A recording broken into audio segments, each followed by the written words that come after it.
Guys, here we have my Zab Goblin 700 Kraken, and in this video we're going to set it up and fly it for the first time. So this thing is made almost entirely of carbon fibre and aluminium.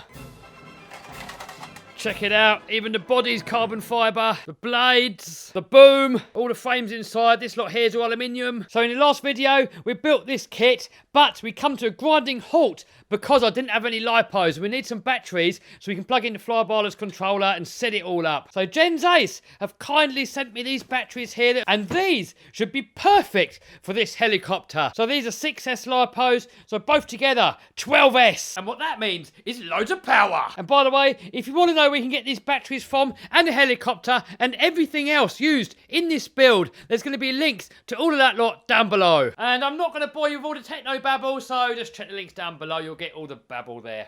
So first of all, we've got to mount the batteries onto the trays, then we can solder up the wires, and then we can plug it into the PC and hook up all these servos, and then we can take it out for a fly. So wish me luck, guys.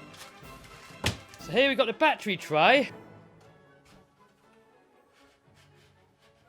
My God, that is tight. Shouldn't be that tight, surely.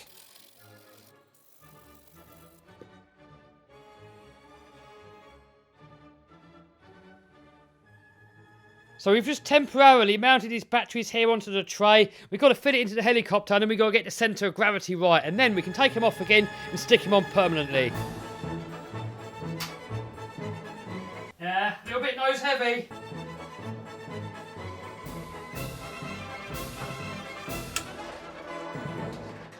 Yeah, still a little bit nose heavy. So we're going to mess about with it until we got it perfect, and then we're going to carry on. Boom!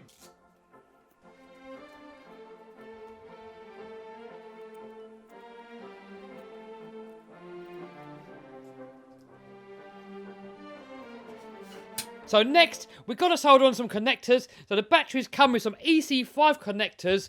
Normally, I use these XT90s on most of my RC cars, but these EC5s are actually, in my opinion, a better connector. They're just the right pig to solder on there, because you've got to solder on the connectors first, and then pull the cover over the top, and it's a big, massive ball ache. The trouble is with the XT90s is that they can come loose and come off, and if these come off in the air when you're flying, then you can kind of guess what's going to happen. Now, perfect compromise are these IC5s. They fit the EC5s perfectly, they're compatible, but the difference with these is that you can solder them on in the same way as you do the XT90s. You just solder the wires on, boom, you're good to go. None of this putting the cover on afterwards and solder dripping down the terminal. Enough waffle, let's get soldering.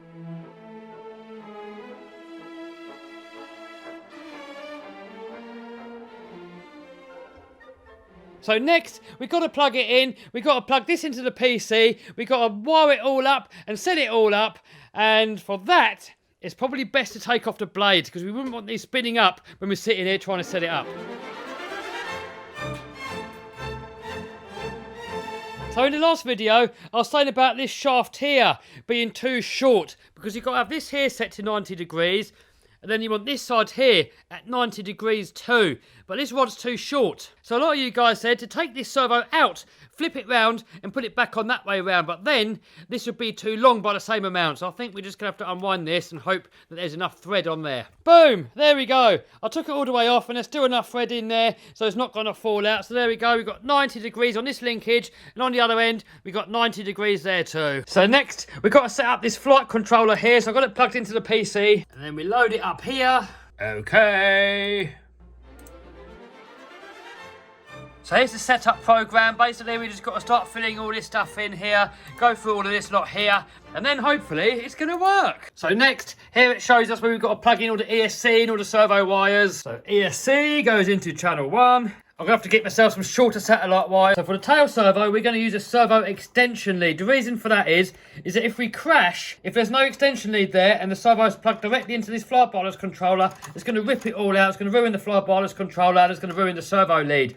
Like this, if we crash, the boom comes off, this can just pull out. So we've got it all wired up now, we've got to tidy it up in a minute. So next, transmitter setup. So we've just got to read all this and then input that into here. So we've gone through all the settings, and guys, I think it works.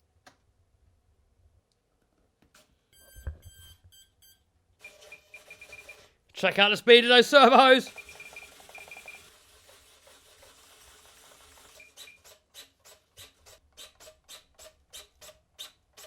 One thing that's a little bit weird, and I'm not sure why it does it, you give it power, and you got to kind of wait 10 seconds for it to spool up, and I don't really know why. Right, there we go.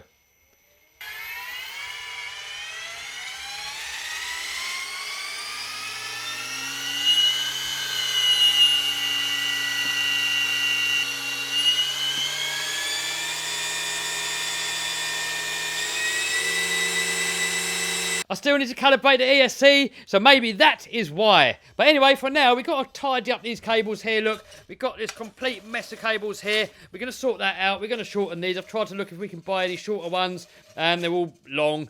So we're going to solder these up, put the blades on, and then go and fly it. Yes!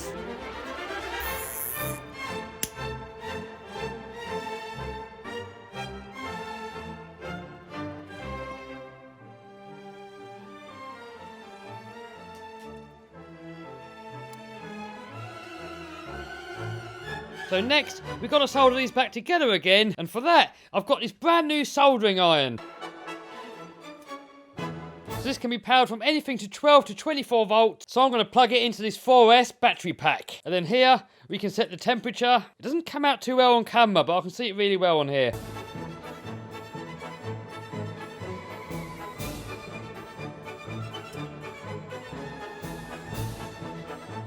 Guys, this soldering iron worked a treat. I'm going to put a link down below we can get one from. But anyway, check it out, guys. We've got the wiring sorted out. I've got it as neat as I possibly can without cutting too many wires down. All the wires are nicely tucked into this trunk in here. Beautiful. Guys, it's finally ready to fly. So let's have a quick montage of it. We can admire it in all of its glory. Hopefully, we're not going to break it. It's going to remain looking good.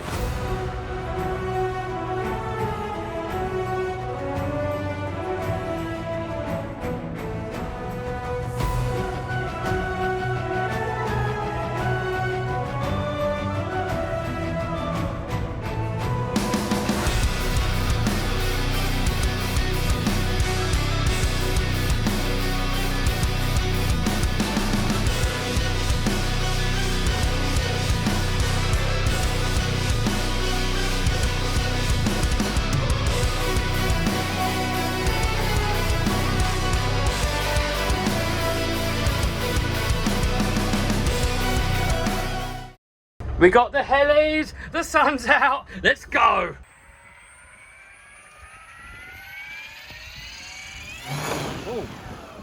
Alright, just going to stop you right there for a quick sec. So that was the first attempt to take it off, and the tail just kicked out really violently. So we brought it back over to the bench, had a look at it, and I actually got this tail belt here on the wrong way around. What that does, it makes the tail rotor spin in the wrong direction. So we swapped it over. Here we go, the maiden.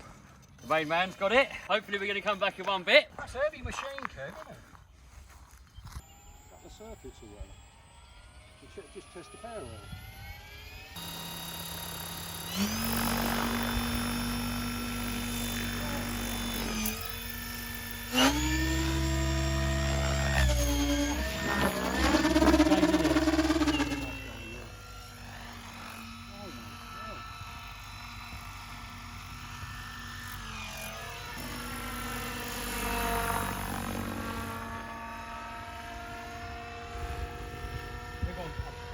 The old gain on the head speed, didn't I?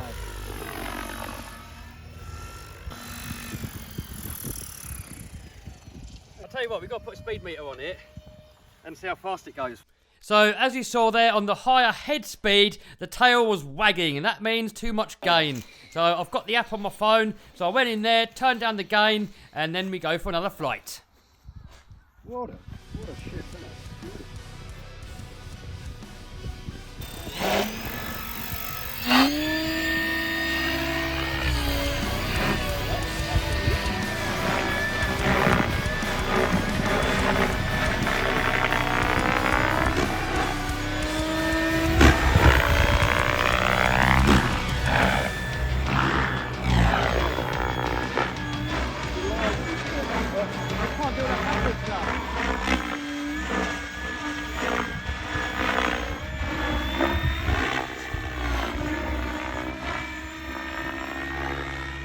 I'm happy with that.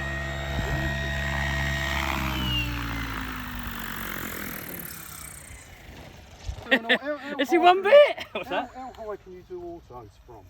I'm not very good. So in a minute, Mark's going to have a little fly with his helicopter. I only had a quick flight with this one. I want to go over it, make sure the nuts and bolts are tight. One problem I did have is when I flicked it into stunt mode, the head speed jumped up really violently. If any of you guys know how I can make it more smoothly, let me know in the comments. And I think I might want to crank up the head speed a bit as well to make it more lively, so we might do that in the next video. Oh, and look in here. This is my little goblin fireball. I crashed it, and rather than buying some spare parts, I actually bought a whole brand new kit, because that way we can take it to the field, we can fly it. If we break it, we've got every single spare part to fix it, and then we can replace the spare parts in the kit, and we've also always got all the parts. All right, let's watch Mark have a quick fly, and then we'll see you over in another video. So there we got Mark's helicopter, definitely more of a pro than I am. Don't break it, mate.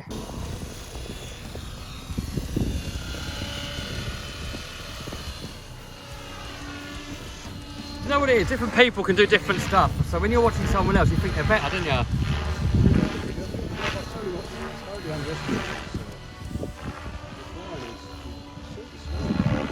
think that's the heli. You won't say that in a minute when you start lifting about. No, I don't think so. It's control. Everyone used to tell me off for being like really jerky and aggressive. Maybe it's me getting older.